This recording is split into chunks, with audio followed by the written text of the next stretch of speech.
Terima kasih Anda sudah melihat video dari aplikasi inventaris barang sekolah. Untuk pembelian silakan menghubungi 081938483780 atau 085645678031 atau 08123453377788 atau silakan sampai di www.myitb.com. Jadi aplikasi inventaris barang sekolah ini digunakan untuk mendata semua barang-barang yang ada di sekolah. Jadi menginventaris semua barang-barang yang ada di sekolah, baik yang ada di kelas, di lab, di ruang guru maupun di seluruh lingkungan sekolah. Ini adalah tampilan dari aplikasi inventaris sekolah. Jadi langkah yang pertama sebelum kita menggunakan aplikasi ini adalah kita klik login terlebih dahulu. Kemudian kita masukkan passwordnya. Yang pertama defaultnya adalah admin. Jadi awal ketika Anda membeli, passwordnya adalah admin seperti ini. Kemudian kita klik login, jadi username dan password sama, kita klik login, maka akan tampil semua menu-menu yang akan digunakan pada software. Nah, yang pertama adalah utilitas, terdapat identitas sekolah. Kita bisa memasukkan data identitas sekolah di sini. Silakan masukkan nama sekolahnya. Kalau terjadi perubahan, silakan mengubah seperti ini, ubah. Kemudian cari yang mana yang berubah, kemudian cari logonya seperti ini, kemudian simpan seperti itu. Dan langkah berikutnya terdapat menu data group, digunakan untuk mengatur grup yang boleh mengakses program. Jadi ini kita bisa mengatur contoh, misalnya di sini adalah TU, kemudian TU, dan kita simpan. Kemudian di sini kita tampilkan TU, kemudian tampilkan menu. Jadi ini adalah menu-menu yang boleh diakses oleh grup TU. Kemudian kita pilih mana yang boleh dan tidak boleh dengan menghilangkan tanda centang. Kalau semua boleh berarti kita langsung simpan hak akses. Atau misalnya ini tidak boleh dibuat oleh TU, kita simpan akses. Oke, seperti itu. Kemudian kita keluar, kemudian kita masukkan data user, kita masukkan nama TU nya tadi, tambah grupnya adalah TU, contoh misalnya adalah Isa, kemudian passwordnya sama saya buat. Oke, untuk memudahkan saja seperti itu. Kemudian kita bisa cek lagi login menggunakan nama Isa. Oke, di sini tidak akan tampil. Ini adalah seperti tadi. Kemudian kita klik login admin tadi untuk ke awal. Oke. Kemudian kita klik login, akan tampil lagi menu. Kemudian di menu data barang terdapat master barang. Ini digunakan untuk masukkan semua jenis barang yang ada di sekolah. Kursi, laptop, meja. Saya ambil lagi misalnya di sini adalah papan tulis. Papan tulis. Papan tulis. Oke, kita klik simpan seperti ini. Oke. Kemudian di sini terdapat data satuan barang.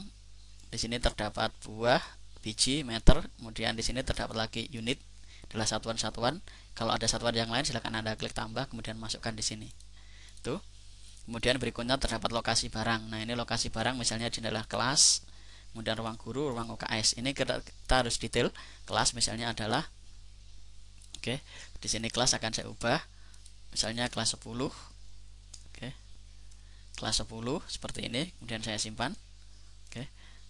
Saya masukkan lagi tambah kelas 11. Oke. Kemudian di sini keterangan sama kelas 11. Kemudian saya simpan. Ini boleh Anda isi keterangan dengan yang lain, terserah. Misalnya kelas 10, kelas 11, kemudian ruang guru, ruang UKS dan seterusnya. Silakan masukkan semua lokasi untuk penyimpanan barang yang ada di sekolah. Kemudian berikutnya terdapat input pengadaan. Di sini input pengadaan, kita masukkan input pengadaan. Contoh di kelas 10 kita masukkan tambah kelas 10 kode barang misalnya P001, kita masukkan untuk jenis papan tulis. Oke, satuannya adalah buah atau unit. Kemudian depresiasi adalah penurunan nilai barang dalam bulan. Contoh papan tulis ini akan terjadi penurunan harga sebanyak Rp10.000 selama papan tulis itu akan berumur selama 36 bulan. Berarti di sini nilainya adalah 360.000. Dan kita klik simpan seperti ini. Oke. Nah, ini adalah barang yang ada di kelas 10. Kalau di sini tambah kita cari kelas yang lain di kelas 11. Kelas ruang guru. Nah, ini boleh kita tambahkan sesuai dengan ruang. Contoh misalnya di ruang kelas 11 kita tambahkan tadi kode barang adalah P. Oke. 11. Oke, saya kasih 001. Barangnya adalah kursi, satuannya adalah unit, depresiasinya misalnya adalah 15.000. Oke, perkiraan waktunya adalah 20 bulan. Kemudian harga barangnya saya masukkan 300.000. Oke, kita klik simpan. Nah, ini barang yang ada di kelas 11. Oke, kemudian kita bisa cetak barcode untuk barang, klik cetak. Oke, sini kemudian saya pilih kelas 10. Contoh, ini adalah contoh dari barcode. Oke, saya minimize karena video ini menggunakan resolusi yang lebih kecil. Seperti ini, ada laptop kelas 10, kursi, kemudian papan tulis, kita bisa cetak barcode. Kemudian kita bisa cetak kelas 11, contohnya tadi ini papan tulis, kita bisa cetak barcode sama. Oke. Kemudian langkah berikutnya adalah setelah kita bisa cetak barcode, di sini terdapat proses open name. Proses open name ini dilakukan untuk pengecekan suatu barang, apakah barang tersebut ada dalam kondisi baik atau tidak. Contoh, kita akan open name tambah, misalnya yang di kelas 11 kita cek seperti ini, kita open name pada tanggal ini, kemudian kita cek baik, sedang, atau rusak. Seperti itu. Kemudian langkah berikutnya terdapat mutasi lokasi. Kalau terjadi perpindahan barang, maka bisa kita pindahkan. Contoh, lokasi kelas 10 akan kita pindahkan ke lokasi kelas 11. Yang akan kita pindahkan adalah kursi. Ini kita pindahkan ke sana. Kemudian kita cek di proses mutasi. Oke. Berarti yang di kelas 11 sekarang ada isinya. Nah, ini sudah berpindah barangnya dari kelas 10 ke kelas 11. Oke. Langkah berikutnya adalah terdapat hitung depresiasi. Ini digunakan untuk cetak hitung depresiasi. Contoh, di kelas 11 saya akan menghitung berapa nilai papan tulis yang ada sekarang. Ini saya akan ubah dulu tanggalnya. Oke. Ini saya akan majukan ke bulan misalnya Oktober. Oke, saya akan hitung di sini. Saya akan hitung. Oke, perhitungan berhasil. Kemudian ini saya kembalikan lagi, kita keluar untuk menghitung nilai depresiasi. Kemudian ini adalah barang nonaktif. Kita bisa menonaktifkan barang. Contoh, misalnya ini laptop. Kenapa barang tidak aktif? Diganti, hilang, atau lain-lain. Kemudian kita klik nonaktif, seperti itu. Nah, setelah selesai, kemudian kita bisa cek laporan barang. Kita lihat laporan barang, semua barang kita cetak seperti ini. Nah, ini hasil cetaknya akan tampil seperti ini. Laporan data barang laptop, kode barang, lokasinya ada di sini, satuan biji, kemudian seperti ini. Kemudian kalau kita lihat per barang, kursi, kita cetak per barang. Jadi kursi itu ada di mana saja. Oke. Kemudian per lokasi, kita cek per lokasi. Ini di kelas 10 terdapat nama barangnya apa, kodenya apa. Ini kita cek di sini. Oke. Nah, berikutnya kan kita cek untuk kelas 11. Contoh, di sini terdapat seperti ini. Oke. Nah, langkah berikutnya terdapat menu dari pengadaan. Nah, pengadaan mulai tanggal, oke, saya cek. Oke, mulai tanggal 1 Agustus kita refresh. Terdapat pengadaan seperti ini, kita cetak. Nah, ini laptop, kita letakkan di mana laptopnya. Oke. Contoh, di sini laptopnya untuk kode barang ini satuan biji, lokasi ruang guru, tanggal pengadaan, harganya sekian.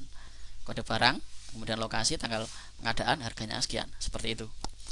Nah, kemudian terdapat menu dari open name. Laporan open name untuk semua barang. Oke, saya akan isi mulai tanggal 1 Agustus, saya refresh, terdapat open name. Kita cetak. Jadi ini pengadaan open name atau pengecekan barang kondisi baik-baik. Kemudian kita bisa cek per lokasi sama. Kemudian langkah berikutnya adalah depresiasi. Nah, ini laporan depresiasi, kita bisa cetak untuk semua. Cetak. Nah, ini adalah laporan depresiasi pada bulan Januari. Jadi kode barang laptop ruang guru, depresiasinya 100.000 per bulan, harganya 4 juta. Setelah 5 bulan harganya tinggal menjadi 3,5 juta. Pada bulan Oktober terdapat pengecekan untuk papan tulis. Jadi kelas 11 depresiasi 15.000, harganya 300.000, durasi 1, harganya sekarang adalah 285.000. Itu. Kemudian langkah berikutnya adalah terdapat menu laporan barang nonaktif. Jadi kita lihat barang yang sudah tidak aktif lagi. Untuk semua barang di kursi terdapat ini. Kemudian kelas 11. Jadi untuk pilihan semua barang atau per lokasi, kita klik cetak untuk semua aja. Itu akan tampil seperti ini. Jadi untuk laporan nonaktif barang terdapat laptop, kemudian kursi, dan seterusnya. Ini adalah barang-barang yang sudah tidak digunakan lagi. Itu penjelasan dari software tentang The Inventory. Untuk pembelian silakan jangan pernah ragu-ragu untuk segera menghubungi 0819 3848 3780 atau 0856 4567 8031 atau 0812 345 37788. Terima kasih.